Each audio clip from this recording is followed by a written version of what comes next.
বাংলাদেশ কোন কোন জায়গায় ভালো করেছে তার আগে আসলে পাকিস্তান কোথায় কোথায় ভুলগুলো করেছে সেদিকে যদি একটু চোখ বোলাই। শুরুতেই যেটা বলছিলাম, পাকিস্তান লাহোরে কিংবা পাকিস্তানের ঘরের মাটিতে যে ধরনের ফ্ল্যাট রোড টাইপের ডেকে ব্যাটিং করতে অভ্যস্ত, তারা কিন্তু ওই ব্র্যান্ড অফ ক্রিকেটটাই নিয়ে এসেছিল মিরপুর শেরে বাংলা জাতীয় স্টেডিয়ামে।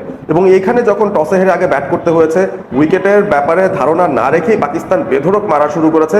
খানিকক্ষণ তারা সাকসেসফুলও হয়েছিল। প্রথম 3-4 ওভারের মধ্যে পাকিস্তান 10 করে রান রেট রাখছিল, তবে একের পর এক উইকেট তারা হারানো শুরু করে এবং সেই ধাক্কাটা আর তারা সামলে উঠতে পারেনি, কারণ পরবর্তী ব্যাটারে এসেও কোনো রকম প্রতিরোধ করতে পারেনি এবং রান আউটও হয়ে গেছেন বেশ কয়েকবার। তিনটা রান আউট পাকিস্তানের ইনিংসে। অর্থাৎ প্রথম ধাক্কাটা যদি বলি, তারা আলট্রা অ্যাগ্রেসিভ মোডে এসে উইকেটটা রিড করতে ভুল করেছে তাদের ব্যাটাররা। দ্বিতীয় ব্যাপারটা যেটা, একের পর এক রান আউটের খরায় তারা পড়েছে, যেটা আসলে অযাচিত, এই সময় আসলে অপ্রয়োজনীয়। তারা আর একটু সেন্সিবল ডেফিনেটলি হতে পারতেন।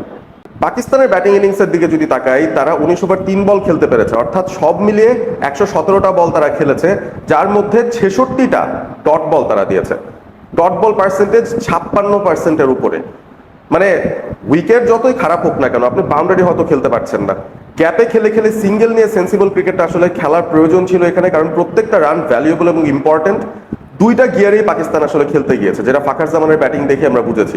হয় 4 ছক্কা মারবেন, না হয় একেবারে রক্ষণাত্মক ঢঙ্গে ডট বল খেলবেন। তো এই ডট বল প্রেশারটা আসলে পাকিস্তানকে আরো বেশি ভুগিয়েছে। 66টা ডট বল একটা টি-20 ম্যাচে, উইকেটের ধরন যেমনই হোক, এটা কিন্তু আনএক্সেপ্টেবল।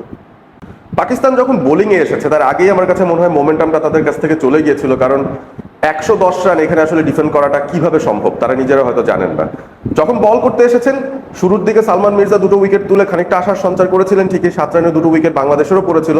তবে তারপর যখন তাওহিদ হৃদয় আসলেন পারভেজ ইমনকে সঙ্গী করে, সেই সময়টায় একটা ক্রিটিক্যাল মিস্টেক আমার কাছে মনে হয় পাকিস্তানের বোলাররা করেছেন। তাওহিদ হৃদয়ের যে দুর্বলতার জায়গা অফ স্টাম্পের বাইরে, সেই জায়গাটায় তাকে আসলে বল দেয়া হয়নি। তাকে দেওয়া হয়েছে শর্ট বডি বরাবর কিংবা ফুল লেন্থ পা বরাবর। অর্থাৎ হৃদয়ের যে স্ট্রং হিটিং জোনটা আছে, লেগ সাইড অ্যাক্সেস করার মতো যে শটগুলো তিনি খেলতে পারেন, সেই জায়গাগুলোতেই তাওহিদ হৃদয় আজকে বলগুলো পেয়ে গেছেন এবং সে কারণে শুরুতেই একটা ভালো মোমেন্টাম তৈরি করে তাওহিদ হৃদয় তিনি পারভেজ ইমনকে সঙ্গ দিচ্ছিলেন। দুজন মিলে দারুণ একটা 50+ পার্টনারশিপ করে সেখানেই আসলে ম্যাচ থেকে পাকিস্তানকে ছিটকে তারা দিয়েছে। সুতরাং বোলাররা আমার কাছে মনে হয় অনভিজ্ঞতার একটা কাজ করে ফেলেছেন। পাকিস্তানের বোলাররা খুব একটা বেশি স্টাডি করেননি বাংলাদেশের ব্যাটারদের, স্পেশালি তাওহিদ হৃদয়, যার দুর্বলতাগুলো খুঁজে বের করা খুব একটা কঠিন নয়। তার এগেনস্টে পাকিস্তানের বোলিং স্ট্র্যাটেজিটাই আসলে বলে দেয় তারা ব্যাটার বাই ব্যাটার সেভাবে আসলে প্ল্যান করে আসেনি। আর সেই সাথে অবভিয়াসলি পাকিস্তানের ফিল্ডিং, সেখানেও একটা দুর্বলতার জায়গা আজকে আমরা দেখেছি, স্পেশালি উইকেট কিপার মোহাম্মদ হারিসের কাছ থেকে। সহজতর ক্যাচগুলো তিনি ড্রপ করে গেছেন। আবরারের বলে তিনি ক্যাচ ড্রপ করেছেন, যেখানে ব্যাটার ছিলেন তাওহিদ হৃদয়।